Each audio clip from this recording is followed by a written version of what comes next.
गदाधर आदि जो भगवान श्री कृष्ण जी के पौत्र पुत्र आदि थे, वे परिभ्रमण करते हुए उपत्यका में जा पहुंचे।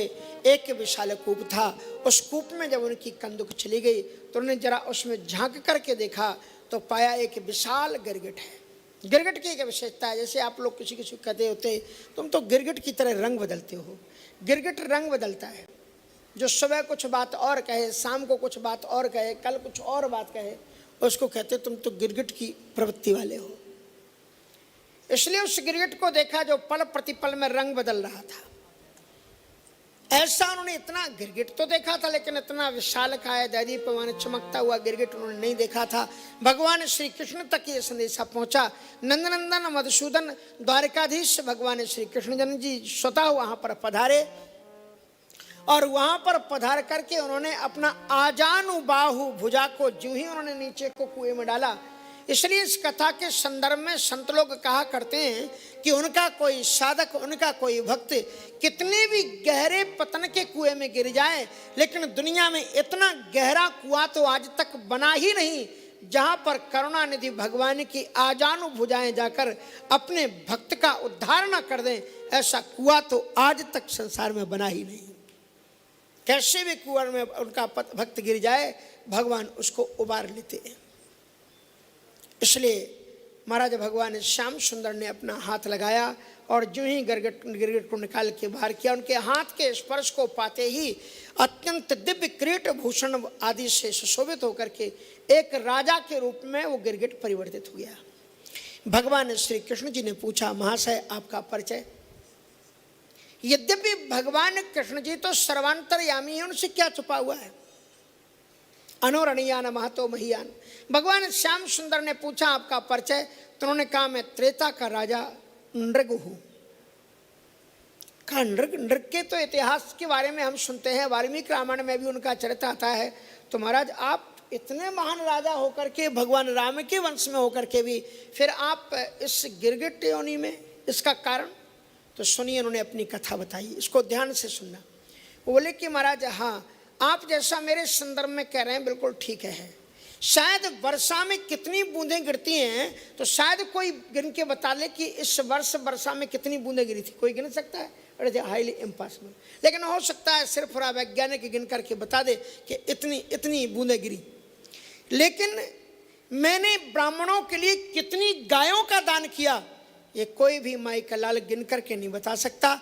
इतनी मैंने गायों का दान किया था, इतने मैंने यज्ञ किए थे। बोले इतना सत्कार में, इतने दान करने के बाद में भी आप गिरगिट योनि को क्यों प्राप्त हो गए? कहा महाराज बड़ी विचित्र कथा है, एक ब्राह्मण के श्राप के कारण ये हुआ। अब जरा देखो ये ब्राह्मण ने श्राप दिया क्यों? महाराज नृग निरंतर दान करते रहते थे।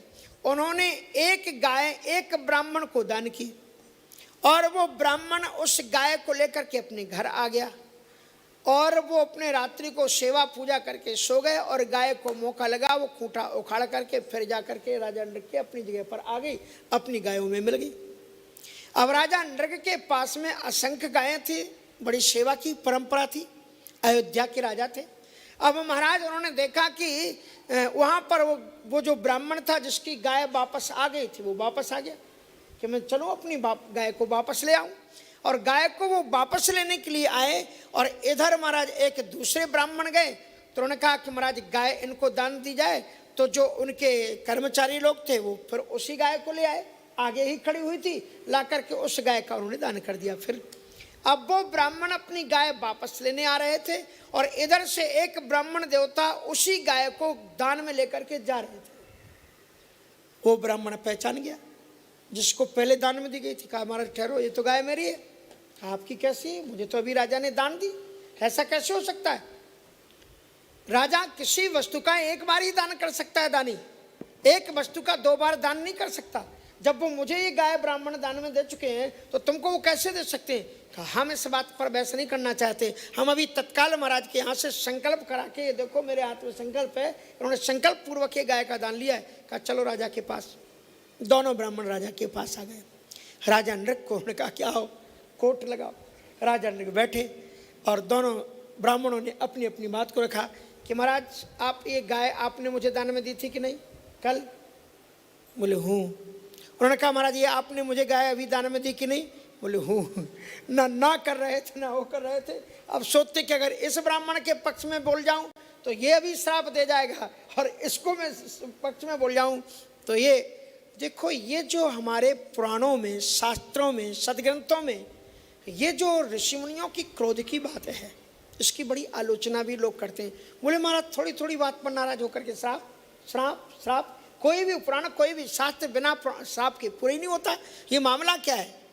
का देखो, ये ब्राह्मणों के, ये संतों के हक में ठाकुर जी ने एक विशेष अधिकार दिया है।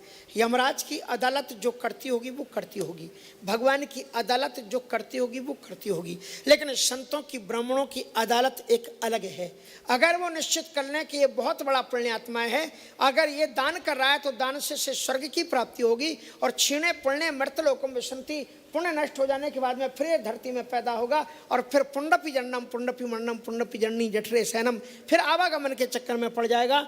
इसलिए लोगों को तो लगेगा कि मैंने श्राप दिया है, लेकिन श्राप के माध्यम से वरदान देते हैं, पता नहीं इसको इन सत्कर्मों के माध्यम से भगवत प्राप्ति होगी कि नहीं होगी, क्योंकि बिना प्रेम के भगवत प्राप्ति नहीं होती।